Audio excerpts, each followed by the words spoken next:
Much. Joining us now, the chairman of the House Oversight and Government Reform Committee, Republican Congressman Jason Chaffetz of Utah. Mr. Chairman, thanks very much for joining us. I want to get your reaction to a wide range of these breaking developments right now. You heard Barbara Starr reporting U.S. Special Operations Forces. They are now on the ground in northern Syria. Do you expect progress from this effort?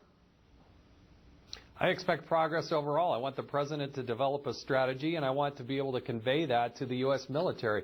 Our United States military can accomplish anything it chooses to do if the mission is clear and there aren't so many politically correct hamperings of their ability to execute on that. So set the mission and let the military go do it, and they'll get it done. What's your understanding, Congressman, right now, of the current U.S. strategy in Syria, the fight against ISIS?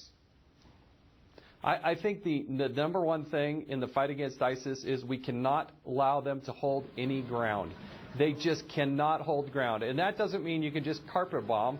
That's not going to actually win the war. You're going to have to actually have people on the ground. I'm not saying those are necessarily going to be U.S. troops, but we've got to be able to have a coalition and empower people to go in and clear it literally room by room by room in order to get it done. Would you go so far, as some have suggested, even cooperating with the regime of Bashar al-Assad, which is also fighting ISIS, to get their involvement, their support in trying to destroy that so-called caliphate?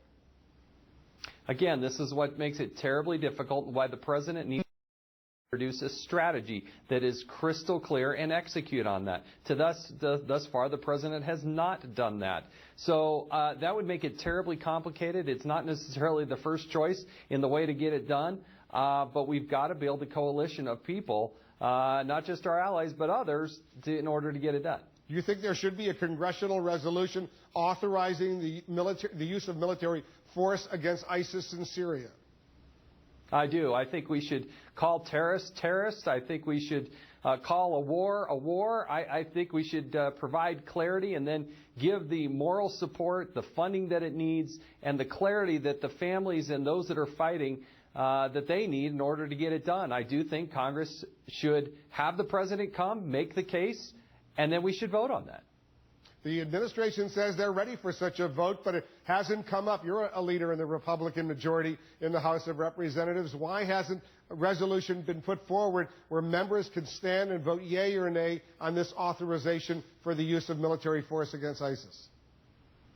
There does need to be such a resolution. It's something I would look forward to debating, but I think the administration also has to provide clarity as to how long that would go. We don't want to give them a blank check to last forever. And I would look forward to having such a debate and having such a vote.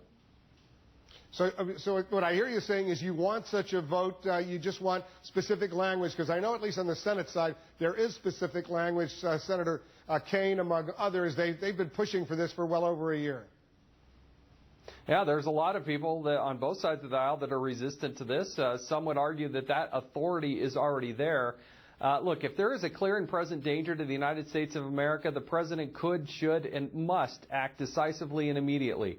But if you're going to engage U.S. troops in an ongoing war, then I think you need to come get that authorization from the United States Congress. The presidents on both sides of the aisle have skirted past this, and I think it's wrong. I think it should change. Yeah, a lot of people agree with you on that. Let's talk a little bit about what's going on in Iraq right now. This assault to try to recapture the city of Ramadi by the Iraqi military. The U.S. is involved to a certain degree from the air, but the Iraqi government says they don't want U.S. troops involved. They would rather be aligned with Iran right now and the Shiite militias. When you hear that, what goes through your mind?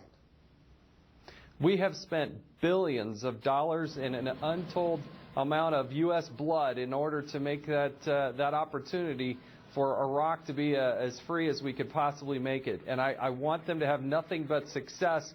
I hope that training and that money and those resources have been used wisely. But everything I've seen so far gives me real questions and doubt about that. But again, it's about seizing back the territory, and I feel for those people that are trying to make it happen. Congressman, we have a lot more to discuss, including the latest problem that the U.S. Secret Service has. Your committee oversees the Secret Service. We're going to assess what's going on, a major blunder not far from the White House. We'll be right back.